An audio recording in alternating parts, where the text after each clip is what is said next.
Double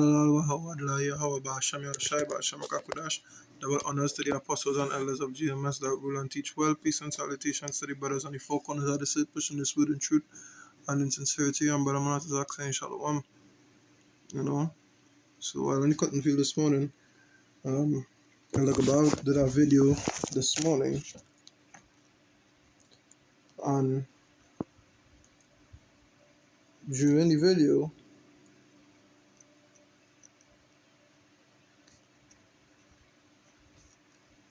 video, he mentioned, I forget the title of the video, right?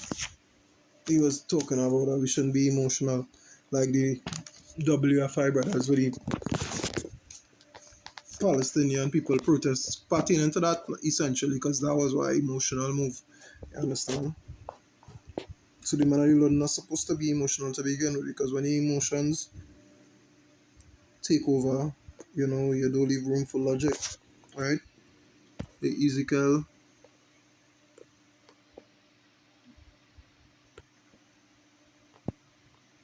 book of Ezekiel 34 and 31, it says,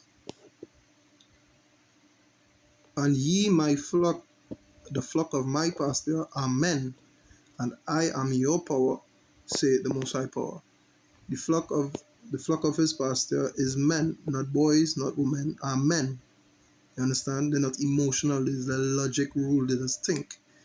You understand? The scriptures talk about use wisdom in all things.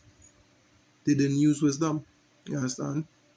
A real man of the truth, a real man of the Lord, is not going to be emotional. He's going to use wisdom. He's going to use logic and reasoning, solid reasoning behind everything you do. Right? The Revelation 21 and 3. It says, "And I heard a great voice out of heaven, saying, Behold, the tabernacle of power is with men, and he dwell with them, and they shall be his people, and the Most High himself shall be with them, and be their power." You understand? So what I saying, that's why Apostle Paul said, that's roughly paraphrasing, "When I was a child, I spake as a child, and I taught as a child. Now that I am a man, I put away childish things." Right? So let me get the Google definition of what is a man. Right? It says, 1, an adult male human being. Right? So is a male. Can't be a female. Right? Verse 2. It says a human being of either sex or person. And that is using man as the holistic term, like, mankind. That means man and woman. Right? Verb. Of personnel, work at, run, or operate with a man. It come like a man in your station. That way it could mean too. There's another meaning for it. 2. It says, fortify the spirits or courage of. You understand? It says, used introspective of the sex of the person, addressed to express surprise, admiration, delight, etc. for emphasis. I go back to number 2. It says, fortify the spirits of spirit or courage of. You understand? And the example they gave was, he manned himself with dauntless air. Meaning to show he fortified, he strengthened himself. That one man is a man supposed to be what? Strength. You understand? You're not supposed to find weakness in a man. Right? Because why? He would use wisdom. Right? Now the opposite of being a man is what? Being emotional, or the flaw of a man is what? Being an emotional man. Right? Letting emotions rule your thinking or cloud your judgment. Now this is the meaning of the word emotional. It says, relating to a person's emotions, arousing or characterized by intense feeling of a person having feelings that are easily excited or openly displayed. Yeah. Your feelings are easily excited. That means you're quick to rant, you're quick to get upset, nobody can tell you nothing. You're being emotional about it. You understand? You're not using wisdom. So anything somebody tell you, you'll be quick to rant, or you're quick to get upset. You understand? You're not listening to, it's like you're not listening to understand, you're listening just to reply, so to speak. Right? And that is not the men we're supposed to be. Scripture say, be wise as a serpent, harmless as a dove. Emotions and wisdom don't go hand in hand. You could never be emotional and a wise man. You understand? And I'll get up. There is Proverbs. This is, we are going to Proverbs, the book of Proverbs 14 and 29. It says, he that is slow to wrath is of great understanding, but he that is hasty of spirit exalted folly. Right? So in layman terms, it says he that is slow, so he's slow to anger is what is of great understanding because why? You have wisdom. So you use understanding in everything you do. So you understand when somebody tell you something, you wouldn't get vexed because, oh gosh, it's just them, that's how it is, because you can understand that. You're not emotional. You understand? Going on, it says, well, but he that is hasty of spirit, meaning what? Your emotions get excited quickly. You're quick to get happy, you're quick to get sad, you're quick to get vexed. Exalted folly or foolishness. That mean what? You're holding foolishness in high regard, which will in turn you will die. You understand? You will burn in the time to come. Because why? You don't have strong reasoning, you don't have sound doctrine in your mind, you don't have sound mind. You understand? He's a man that was dealing folly. Alright? This is the book of James 1 and 19. It says, wherefore, my beloved brethren, let every man be swift to hear, slow to speak, slow to wrath. Yeah, you're slow to speak, swift to hear what? Swift to hear so you could discern. If you're a man understanding, you'll be able to discern right from wrong and how to reply or how to act accordingly. Always be swift to hear and slow to speak, slow to wrath. Where it's saying, verse 20, for the wrath of man worketh not the righteousness of God. Or in layman terms, the righteousness of power of the Most High. Right? So, what they did when they went out there was an emotional act. We could all say that was them being emotional because the pride was it. And pride and ego, all those things characterized as emotions. The pride was it. And instead of being men and reasoning or understanding or even using wisdom, they wouldn't have gone there in the first place because they understand that is an emotional driven event.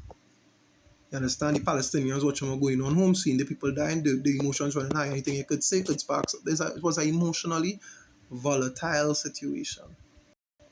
And they still went there, do what they had to do. So what you thought would have come out? You understand? You can't say you go in and spread the word. What was taught? What was taught? Nothing was taught. It's let everything be done unto what? Be done unto edification. Nobody was edified in that. You understand? And then the bald man in the red room, I forget his name, Chief something, Chief Ephraim, whatever, saying you are wrong too and so on and so forth. That is what the scripture talking about. They say, for the wrath of man worketh not the righteousness of God. So you know what? The righteousness of the Most High don't deal with them. They don't deal in righteousness. You understand what they're doing is for the eyes of men. Alright? Now we go back to the book of Proverbs before I close. Right? The Proverbs 4 and 7. It says, wisdom is the principal thing. Therefore get wisdom, and with all thy getting, get understanding. You understand? Get understanding. Them fellas didn't use wisdom and they clearly they didn't have understanding. And this is why Elder Gabbar said there's a good video for anybody who listening to do. You understand? Don't be emotional about anything. Swift to hear, slow to speak, slow to wrath. You understand? Use wisdom. Wisdom is the principal thing. The word principal means what? Primary, which means the core thing. Wisdom is the core thing. Therefore, get wisdom. And while you're getting all that, make sure and get understanding to understand what's going on. You understand? Verse 8, it says, exalt her, and she shall promote thee. She shall bring thee honor when thou dost embrace her. Yeah. Exalt wisdom. Always seek wisdom. And it will exalt you. It will bring you honor. Them didn't use wisdom. That's why this was the second week since the event. Yeah, I think the second week passed since that whole melee took place. And it's still being talked about as what? As vessels of dishonor. Because they didn't use wisdom. They were emotional. As a prime example. And I just using them once again as a prime example. Alright? Because at the end of the day, you can't be out there pushing the word and being an emotional person. You understand? Yahushua say, well, they're not going to like us because they didn't like him. You're supposed to be a man of wisdom, knowing, hey, well, they had to like me, and I know they're going to like me, so when you go out there and say what you have to say, it take bother me, not supposed to bother you. Understand? I'm going to go to Isaiah 33 and 6. And close off after that. This is a real famous one. This is the book of Isaiah 33 and verse 6. It says, and wisdom and knowledge shall be the stability of thy times, and strength of salvation, the fear of the Most High is his treasure. Right? It's a wisdom and knowledge. Wisdom and knowledge, not emotions, not your opinion, not how you feel about anything. Wisdom and knowledge. So facts will be what? The stability of your times. Now we go to Google and get the meaning of the word stability. It's a wisdom and knowledge. So the knowledge and the application of it will be the stability of your times, right?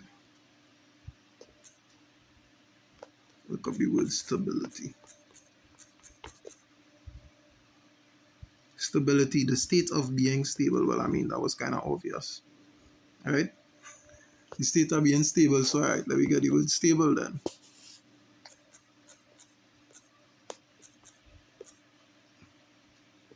It says, of an object or structure not likely to give way or overturn, firmly fixed. You understand? Let's say, of a patient or a medical condition not deteriorating in health after an injury or operation, sane and sensible, not easily upset or disturbed. You see, not emotional, sensible, not easily upset or disturbed. You understand? So wisdom and knowledge will be the stability at your times, at these times. You understand? And that is clearly what they didn't have and what they didn't use. They didn't exercise wisdom, they didn't exercise knowledge. Alright? So with that, I'll say Kalalal Wahawadla, Yahweh Yoshai, Basham Kwakodash, double honors once again to the apostles and elders of Gms.S.O.T.E that will and teach well, peace and salutations to the brothers and the four corners of this earth, pushing this word in truth and in sincerity. I'm Brother Manatazak saying Shalom. Hopefully the video was edifying to the spirit and power of Yahweh Yoshai.